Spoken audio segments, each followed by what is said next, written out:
जय सिया राम। जय श्री राम। हर हर महादेव।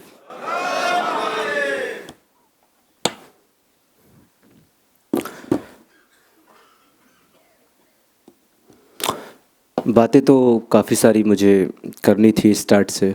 काफ़ी सारे वक्ताओं को सुना मैंने और सभी वक्ता की कुछ ना कुछ बातें ऐसी थी जो मैंने नोट कर ली कि इस पे बोलूँगा, लेकिन समय जो है वो बहुत सीमित है। तो बात को छोटी करते हुए सीधा मैं मुद्दे पर आता हूँ।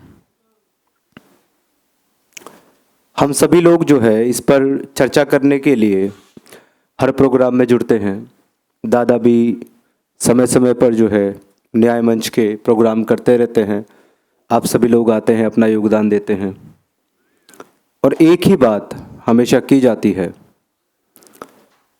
कि सनातन धर्म की रक्षा किस प्रकार की जाए, सनातनियों को किस प्रकार बचाया जाए और इसके लिए कार्य क्या करना है शुद्धि का। लेकिन मेरे विचार में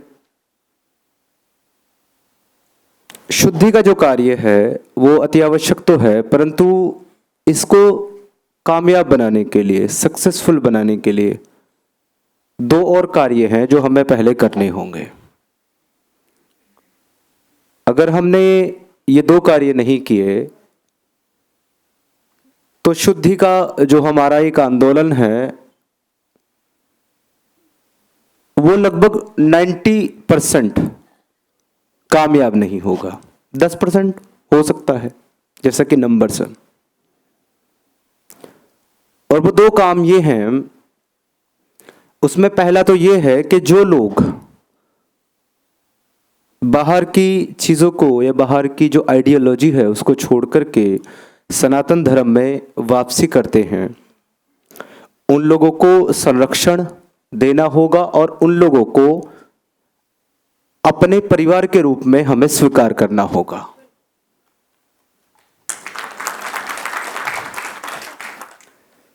जब तक आप उनको सोशल एक्सेप्टेंस नहीं देंगे, जब तक आप उनको अपने परिवार में शामिल नहीं करेंगे, तो कोई भी क्यों अपना समाज, अपना परिवार, अपना वर्ग छोड़ने के लिए तैयार होगा। और दूसरा कार्य जो है, जो कि शुद्धि आंदोलन को कामयाब बनाने के लिए सबसे अधिक जरूरी है, इससे भी अधिक कि आप आने वालों का स्वागत करें, इससे भी अधिक ये है कि आपको जाने वालों को रोकने की योजनाएं बनानी होंगी। अभी होता यह है कि जितने अलग अलग हमारे काम कर रहे हैं ऑर्गेनाइजेशन, जैसे हिंदू शुद्धि सभा है, न्याय मंच है, आर्य समाज है, हर एक इंसान अपने अपने स्तर पर हर एक ऑर्गेनाइजेशन काम कर रही है, वो लोगों को लेकर के आ रही है, परंतु अवेयरनेस ना होने के कारण या हमारे अपने सनातनियों को अपनी सनातन संस्कृति के बारे में पता ना होने के कारण, जैसा कि बताया दद्दा ने, अजीत दद्दा ने, कि कुछ क्रिश्चियन मिशनरीज, कुछ इस्लामिक तबलीगी लोग उनको बहला फुसला करके ले जा रहे हैं। आए महीने मुझे ऐसे टास्क मिलते रहते हैं दादा से कि ये लड़का जो है, ये बच्चा जो है, वो इस्लामियों के या फिर क्रिश्चियंस के इन्फ्लुएंस में आ गया, उनके कांटेक्ट में आ गया और ये बच्चा जो है वो बदल गया। तो सिद्धार्थ, तुमने इसकी काउंसलिंग करनी है, तुमने इसको वक्त देना है।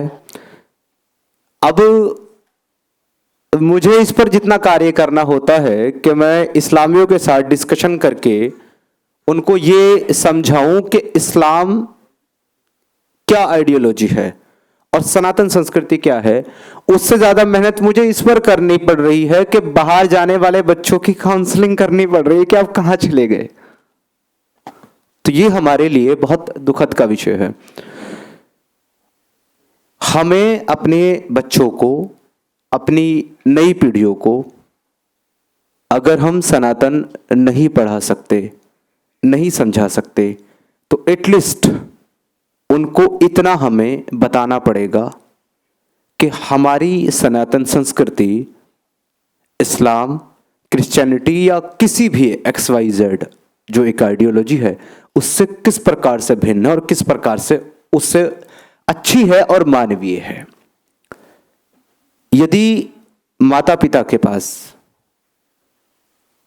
आज अपने बच्चों को इतनी बेसिक सी चीज समझाने का समय नहीं है, तो मैं बड़े दुख के साथ ये कहना चाहूंगा कि ऐसे माता पिताओं को संतानें पैदा करने का अधिकार नहीं है।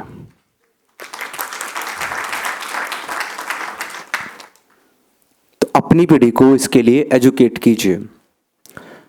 हमारे भाई कौशलेश जी ने जो कि बात करी अपनी 20-25 मिनट की, उसमें कम से कम 10 से 15 बार 295A का जिक्र किया, 295 का, कि अगर आप कोई बात करोगे 295A लग जाएगी। उन लोगों के ऊपर जो कभी इस्लाम के मानने वाले थे, कौशलेश जी, जो कभी इस्लाम के मानने वाले थे और वो उनका अपना बिलीफ था और वो उसको छोड़ दिए हैं, अगर वो उस विषय पर बात करें उनके ऊपर 295A नहीं लगती। इसीलिए मैंने पिछले साल के इसी एक प्रोग्राम में मैंने कहा था कि 1400 साल पहले जो एक बलात्कारी व्यक्ति आया था, वो इसीलिए कहा था क्योंकि अगर आप रेपिस्ट को रेपिस्ट नहीं कहेंगे तो क्या कहेंगे? श्रीमान महोदय, हमारे ऊपर लगाओ 295 है, I am ready with face. और ये अति विश्वास नहीं है, ये हमारे देश की कॉन्स्टिट्यूशन के कुछ लूप होल्स हैं। And I am sorry to say, इनका सबसे ज्यादा फायदा उठाना वो जानता है जो जिहादी है या जो जिहादी रह चुका है।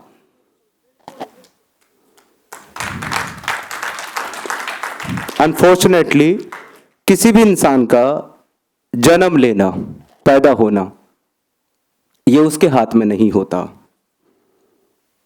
व्यक्ति प्रकृति के अनुसार दुनिया में पैदा होता है, जन्म लेता है, जीवन यापन करता है, लेकिन आगे के उसके निर्णय, उसकी जीवन शैली, उसका जिंदगी जीने का जो तरीका है और उसके जो डिसीजन है, उसके लिए वो स्वयं जिम्मेदार होता है। मैं दुर्भाग्यपूर्ण एक ऐसे परिवार में पैदा हो गया कि जहां पर मुझे विरासत में ये एक मजहब मिला, लेकिन अपनी इंसानियत के चलते कहिए या फिर अपनी उस सोच के चलते कहिए कि जो मुझे मेरे समाज ने दी थी, या फिर मेरे जो गुरुजन, शिक्षक जन जो थे स्कूल्स में, उन्होंने दी थी, जिसके कारण मेरे अंदर मानवता का बीज पड़ा और वो विकसित हुआ, जिसके कारण मुझे आइडियोलॉजी पसंद नहीं आई और मैंने जीवन में एक निर्णय लिया कि मुझे इसको फॉलो नहीं करना है क्योंकि ये मानवता के विरुद्ध है। और वहाँ पर उसको छोड़ने का निर्णय मैंने लिया और लेकर के एक्टिविज्म करने लगा। जैसा कि दादा ने बताया था कि मेरे शुद्धि करने में और मेरे नाम परिवर्तन करने में दादा का कोई हाथ नहीं है, तो ये बिल्कुल सच है। जब मैं अपना घर छोड़ करके निकला, जबकि इंडिया टीवी का वो शो वायरल हुआ, तो मेरे घर वालों को पहले से पता था, लेकिन मेरे आसपास के मेरे रिश्तेदारों वगैरह को पता चल गया कि इस व्यक्ति ने इस्लाम को छोड़ दिया और इस्लाम के खिलाफ बात करता है, तो मेरे कत्ल के फरमान जारी हो गए। और मेरे रिश्तेदार जो है वो मेरे पिताजी के ऊपर दबाव बनाने लगे कि आप इसको मार दें, अपने बेटे को, और अगर आप नहीं मार सकते तो उसको हमें सौंप दीजिए, हम इसको मार देते हैं। तो ऐसे कंडीशन में मैं मेरे पिता को आज भी धन्यवाद कहता हूँ कि उन्होंने मुझे बचाया और उन्होंने मुझे कहा कि मतलब वो मेरे सामने खड़े हो गए मेरे रिश्तेदारों के खिलाफ कि ये मेरा बेटा है और इसको तुम में से कोई हाथ भी नहीं लगा सकता जब तक मैं जिंदा हूं। उसके बाद में उन्होंने, जब मेरे फादर, मेरी फैमिली मेरे सपोर्ट में आ गए, इसके बाद भी तो उन लोगों ने मेरे परिवार को परेशान करना शुरू कर दिया। थ्रेट आने लगे कि तुम्हारे घर की जितनी महिलाएं हमारे रिश्ते में हैं, चाहे वो तुम्हारी मौसी हो, चाहे वो तुम्हारी बुआ हो, उन सबको हम एक साथ ट्रिपल तलाक दे करके तुम्हारे घर भेज देंगे और सबसे रिश्ते तोड़ देंगे। तो मेरी फैमिली बड़ी प्रेशर में आ गई, बड़े परेशान मेरे पिता हो गए। तो उस समय मैंने ये सोचा कि सारे परिवार के परेशान होने से अच्छा ये है कि एक व्यक्ति परेशान हो जाए, और मैंने अपना घर छोड़ने का निर्णय ले लिया। मैंने अपना घर छोड़ा तो मेरे पास जिस व्यक्ति का फोन सबसे पहले आया घर छोड़ने की न्यूज सामने आने के बाद, उनका नाम था श्री विनय कृष्ण चतुर्वेदी उर्फ तुफैल चतुर्वेदी। और उन्होंने मुझसे बस एक ही प्रश्न पूछा, बेटा मैंने सुना है घर से जा रहे हो, कहाँ जाओगे? मैंने कहा जी मुझे अभी कोई आइडिया नहीं है कि मैं कहाँ जाऊंगा। तो अगला उनका जो वाक्य था फोन पर वो था, अपने पिता के पास आना चाहोगे?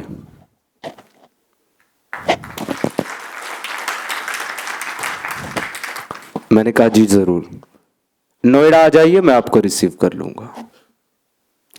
2 महीना मुझे अपने पास अपने बेटे की तरह रखा, जगह दी।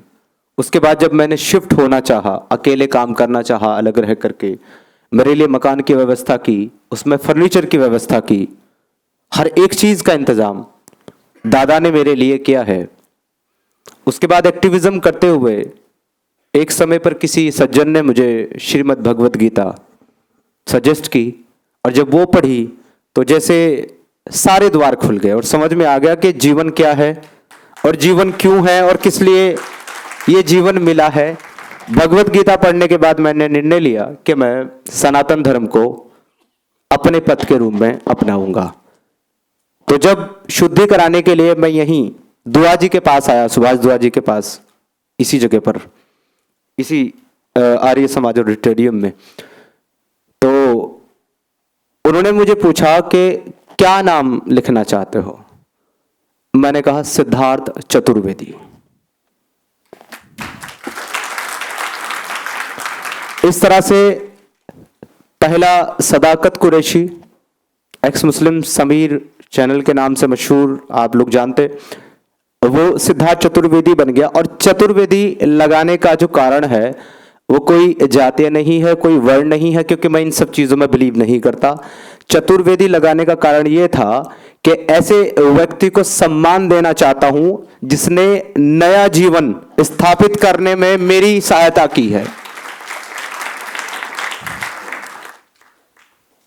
तो मैं बात कर रहा था कि परिवार के रूप में शामिल करना होगा, अपनाना होगा, तभी लोग अपना समाज छोड़ पाएंगे। हमारे कुछ वक्ता बात कर रहे थे, एक वक्ता ने कहा कि ये समझ में नहीं आता कि ये लोग किस तरीके से काम करते हैं और यूनाइट हो जाते हैं। ये मेरी अंतिम बात है, मेरे लगभग 10 मिनट हो चुके हैं, मैं इसको जल्दी से कंक्लूड करूंगा कि किस तरीके से यूनाइट हो जाते हैं और किस तरीके से एक जगह इकट्ठा होकर के इस तरह की जो हरकतें हैं उनको अंजाम देते हैं। जैसे पत्थरबाजी हो गया, आंदोलन हो गया, तोड़फोड़ हो गया, या आगजनी का जो काम करते हैं लोग, कैसे हो जाते हैं। तो मैं वहां से निकला हूं, बाहर आया हूं, मुझे मालूम है कि कहां होते हैं। दुनिया का कोई भी मुसलमान हो, कोई भी इस्लामी हो, चाहे वो 5 वक्त की नमाज पढ़े या ना पढ़े, हालांकि 5 वक्त की नमाज पढ़ने वाले भी तकरीबन 15% 20% मुसलमान इनमें हैं, जो 5 टाइम मस्जिद में जाते हैं, एक मोहल्ले की मस्जिद में सब लोग यूनाइट होते हैं, इकट्ठा होते हैं, उनके इमाम आपस में कनेक्टेड होते हैं और वो सारे इमाम जो है एक मरकज से कनेक्टेड होते हैं। अगर हम लोगों को सीखना है कि किस तरीके से हम लोगों को बिना बाहर चीजें भेजे, बिना लाउड स्पीकर अनाउंसमेंट और बिना सोशल मीडिया किस तरीके से मैसेज स्प्रेड होता है, अगर यह सीखना है तो तबलीगी जमात से सीखना चाहिए आपको, क्योंकि तबलीगी जमात में मेरे 18 साल जुड़ा रहा। कोई अनाउंसमेंट नहीं होता, कोई बैनर नहीं लगाए जाते, कोई कोई हाय हुल्ला सोशल मीडिया पर कहीं नहीं किया जाता। एक जगह लिख दिया जाता है कि फला तारीख को फला जगह पर इज्तिमा होगा। अलीगढ़ का तकरीबन 2015 का इज्तिमा मुझे आज भी याद है। 1 करोड़ 10 लाख मुसलमान एक जगह इकट्ठे हुए थे। 1 करोड़ 10 लाख मुसलमान अलीगढ़ के इज्तिमा में इकट्ठा हुए थे। जो वहां का आसपास का जितना भी ट्रेवल सिस्टम था वो पूरा बिगड़ गया था। पुलिस को ट्रैफिक खोलने में 6 दिन लग गए थे। तो ये किस तरीके से ये पॉसिबल हो पाया कि जबकि कोई अनाउंसमेंट नहीं, कोई लाउड स्पीकर नहीं, कोई सोशल मीडिया इस्तेमाल नहीं, तो ये इतनी गैदरिंग हो कैसे पाई? हर एक सिटी का एक मरकज है, जो मेन सिटी है, जिला है, वो अपने आसपास के कस्बों को और गांव की जितनी मस्जिदें हैं सबके साथ कनेक्टेड है।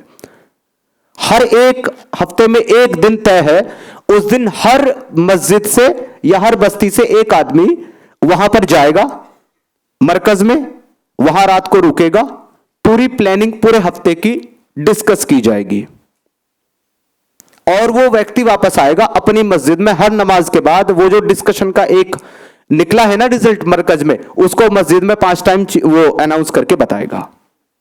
इसके अलावा अगर 5 वक्त की नमाजों में मुसलमान नहीं जा रहा है तो उसको हफ्ते के हफ्ते जुम्मे में तो मस्जिद में जाना ही जाना है, तो उसको वहां अनाउंस कर दिया जाएगा और हर जुम्मे में अनाउंस किया जाएगा। तो हमारी अपनी जो ये कमजोरी है वो इसलिए है कि हमने केवल हमारे मंदिरों को केवल पूजा आरती के लिए बस तय करके साइड में कर दिया है,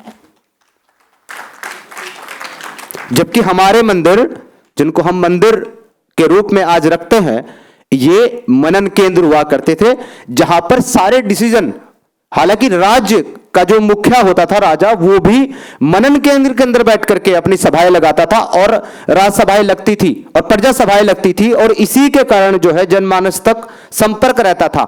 आज हम अपने मंदिरों में जाना औपचारिकता समझते हैं कि भाई पूजा ही तो करनी है, घर पे कर लेंगे, और वो भी नहीं करेंगे तो प्रभु को तो बस हाथ जोड़ लेंगे, मन में याद कर लेंगे तो हो गया।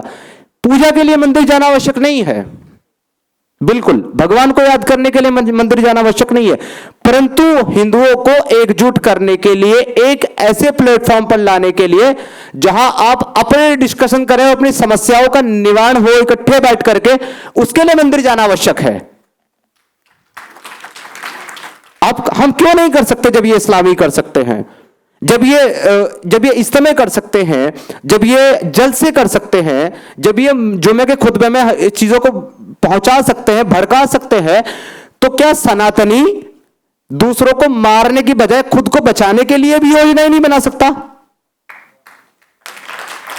अरे वो मारना चाहते हैं आपको और हमको, हम अपने बचने की योजना बनाने के लिए तैयार नहीं है।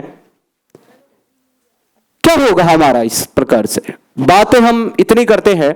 ये एक ऐसा भारत देश है हमारा कि जहां पर 125 करोड़ से ज्यादा हिंदू हैं, लेकिन सिर्फ 25 करोड़ ने हमारे नाक में दम किया हुआ है। इसका कारण है हमारी अपनी कायरता। मैं क्षमा चाहता हूं, मैं ऐसी बात कर रहा हूं, परंतु ये हिंदुओं की अपनी कायरता है, सनातनियों की अपनी कायरता है कि 25 करोड़ हमारे सर पर बैठ करके तांडव कर रहे हैं। और समस्या की बात यह है कि ये तांडव करने वाले लोग वो हैं जो मोहम्मद की 6 साल की बच्ची से शादी करने को भी जस्टिफाई करते हैं, और साथ ही साथ ये लोग, अगर कोई महिला अपने पति की गैर मौजूदगी में 2 साल के बाद किसी बच्चे को जन्म दे रही है तो उसको भी जस्टिफाई करते हैं। वो इसलिए ताकि मोहम्मद की 2 साल बाद पैदाइश को जस्टिफाई किया जा सके। अभी मैंने शरिया में ये एक्चुअली लॉ है, अभी मैंने एक वीडियो देखा, मुफ्ती तारिक मसूद पाकिस्तान का एक बहुत बड़ा स्कॉलर है, वो एक सवाल पढ़ता है, ये मेरी अंतिम बात है, इसके बाद में जो है कंक्लूड करूंगा। तो वो एक व्यक्ति का सवाल पढ़ता है, सवाल ये था कि मैं सऊदी अरेबिया में रहता हूं, यहां काम करता हूं, और मेरे सऊदी आने के बाद 4 महीने बाद मेरी मेरी बीवी ने मुझे इत्तला दी कि वो प्रेग्नेंट है। अभी उसकी प्रेगनेंसी को 13वां महीना चल रहा है, अब तक डिलीवरी नहीं हुई है। मतलब मुझे यहां पे 13वां महीना हो गया, अभी तक डिलीवरी नहीं हुई है। मैं अपनी पत्नी से पूछता हूं कि विलादत में कुछ ज्यादा ताखीर नहीं हो गई क्या? तो वो कहती है जी आज आप मुझ पर शक कर रहे हो तो इसमें मेरी जो है रहनुमाई करें। तो मुफ्ती तारिक मसूद साहब कहते हैं कि इस्लामिक शरा के नजरिए से ये आप ही का बच्चा है। वो इसलिए है कि एक महिला जो है वो 2 साल तक प्रेगनेंसी होल्ड कर सकती है, 2 साल तक जो है प्रेग्नेंट रह सकती है।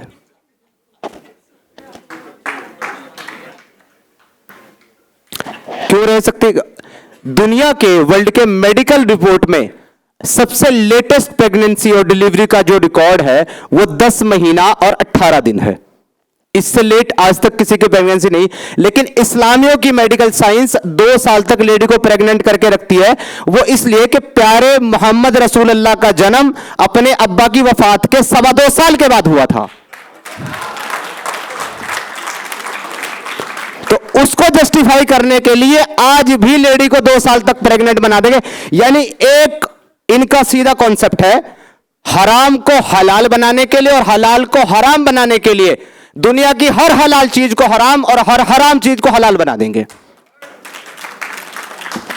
तो ऐसे लोग जब जस्टिफाई कर सकते हैं खुद को, ऐसे लोग जब आपके ऊपर अटैक कर सकते हैं, तो फिर आप अपनी रक्षा हेतु क्या यूनाइट नहीं हो सकते? क्या एक जगह आप बैठ करके डिस्कशन नहीं कर सकते?